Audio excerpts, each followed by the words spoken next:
Good morning, Miss Morgan. Good morning. Today we are going to perform a plaque-free score on you. So I'm going to explain to you what plaque is. So plaque is our term, the layman's term for biofilm. And this is bacteria. Now you have some good bacteria and some bad bacteria in your mouth. And the bad bacteria like to form what you probably know as gingivitis. Now this happens when you don't brush your teeth. To get rid of biofilm, you just have to mechanically disturb it. So brushing your teeth and getting into those crevices is what gets rid of the biofilm. But when you don't, the bacteria like to have a party in your mouth, and they form what we can maybe relate to as anthills. So they'll collect into colonies. And when they do that, your gums get irritated, and they become red and puffy, and that is what we call gingivitis. Have you heard of gingivitis Yes. before? Great. So when you don't brush your teeth to get rid of the biofilm, the gingivitis can progress into periodontitis, which is just a more severe case of gingivitis because it involves your bone. So this biofilm also can contribute to caries. Now, this is a fun fact for me because I love sweets, and so I'm not going to tell you that you can't eat them, but caries form more based on the frequent exposure rather than how much. So if you eat a bag of M&Ms, it's better for you to eat the whole in bag one sitting than over time. So Miss Morgan, when you eat these M&Ms, it's really important to remember that when the acid in your mouth, when the pH in your mouth drops, that's when the bacteria take advantage of that acid drop, and they like to eat away to the minerals in your teeth. So it will cause cavities or decay. Now, this biofilm can become hard. Have you ever heard of tartar? Yes. Okay, so tartar is the layman's term for calculus. It's calcified or hardened biofilm or bacteria. And therefore, when certain people can form calculus easier than others, my teacher, who is incredible and extremely meticulous at brushing her teeth, forms calculus a lot quicker than maybe me, who don't floss every day. And so it's not based on, it is based on a lot of differences in your saliva. So some people have high levels of calcium and phosphorus, which allows them to form calculus quicker. Okay, Miss Morgan, now the plaque-free score is finished, and we're going to see what areas we can work on. Let's see here. Oh, you're doing so great. You have really any areas that need really good work. If you can look in the mirror, there are a few spots over here in between, where floss would really work. And you have a little bit right on the margin right there, you can see. And then let's see over here. Just like a few tiny little pits in those back molars that are hard to reach. But overall, you're doing great. So why is it back here more than Good question. So, what I told you earlier about different people having a higher chance of forming calculus because their saliva has more calcium and phosphorus. Well, you have a salivary gland right in your cheek. You can see it over here. Can you see that little flap? Yeah. And then you have a salivary gland under your tongue. So the areas that most people will form calculus is right here, on their mandibular anterior teeth by their tongue, and on the facial areas of the maxillary and molar teeth. So thanks for asking. Now, in order to get this stuff off, I'm just going to ask you to brush your teeth. Do you mind doing that? Oh, no, that's no problem. Great. What type of toothbrush do you use?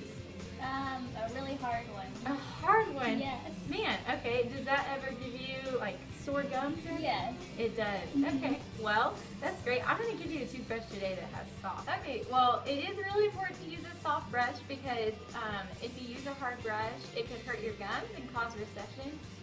And you did have a little bit of recession down here that might come from hard brushing or hard bristles. So I'll give you a soft toothbrush today that you can take home. Okay, thank you. Great. So let's brush your teeth. All right, Miss Morgan, after watching you brush your teeth and after your plaque-free score, it's clear that you do a wonderful job of brushing your teeth. You didn't have a lot. The one thing I would really recommend you is to take this toothbrush home and use the soft bristles, not this one. This is our handy dandy dentiform that we are going to show you how to brush your teeth. Are you a right-handed brusher? Yes. Obviously, I saw that from you brushing your teeth.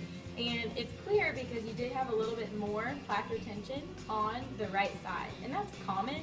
A lot of people tend to start in the same area and also quickly go over to the other side and then go back to it because it's more comfortable for right-handed brushers to brush on the left side of their mouth.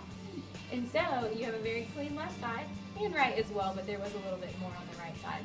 So I'm going to teach you about a toothbrushing method called phones because it's very similar to what you demonstrated to me just a second ago. Now this one you want to bite your teeth down and make sure to use, as you can see, a circular motion and make sure that you reach into the gingiva so you don't just get those very short tooth surfaces, so reach above it. And then you're going to keep going. And also another technique is that you can start in different areas. That will help you make sure that you, because when you first start out brushing, you do it often a little bit more because you're not lazy or tired or ready to go. So maybe start here on Monday, start here on Tuesday, start here on Wednesday, and here on Thursday. And so can you show me what I just demonstrated, what I just showed you? So teeth together and circular. Yeah, that's great. And then whenever you get into down here, that area that we talked about earlier, make sure that you be sure to get all along each tooth surface. Make sure that every tooth surface is covered when you're brushing. And make sure that the areas overlap because that way we're sure what you're doing. And you should brush for 2 minutes every day. Every day. Twice a day. Twice a day. Which you indicated you are an excellent twice a day brusher. And so what toothpaste do you use? Fresh. Okay, awesome. Do you know if that toothpaste is fluoridated? Yes. Great, that's awesome. So you don't have a lot of calculus retention, so if you like that toothpaste, you stick with it, but the most important thing is that it's fluoridated. And you've already mentioned that you do floss. How often do you floss? A couple times a week. Okay, well that's great. It is recommended to floss once a day, and most importantly, it's important that when you floss, you do it correctly. So I'm just going to show you. You get a long piece of floss. You can roll it around your index finger, your middle finger, not too tight. We don't want to cut off the circulation. And leave about 2 centimeters space in between. And it's important not to just pop it in because that can hurt your gums. So we want to wiggle, wiggle, wiggle. Make sure that your thumb rests on another tooth.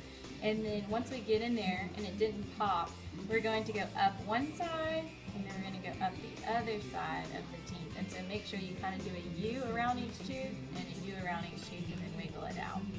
Okay? Can you try that for me? Yeah, sure. I'll hold this. So wrap it. Space in between. You have a little focus. Wiggled it down, up one side and up the other. That looks awesome. Yay. And there are other things you can use. This is a wax floss, and for you, you have a little bit of crowding in your mandibular anterior teeth, and so it would be better to use a wax floss because that way it won't break and it will wiggle in easier. And also you can use an interdental brush. Have you ever heard of one of these? No. Okay, so it's just a little toothbrush that's circular and it just goes in between each one. And I can let you try one today. We'll get one to fit your size teeth and your in between. And it's just really great at making sure that it gets all of the interproximal spaces. So you've been an excellent patient. Thank you very much.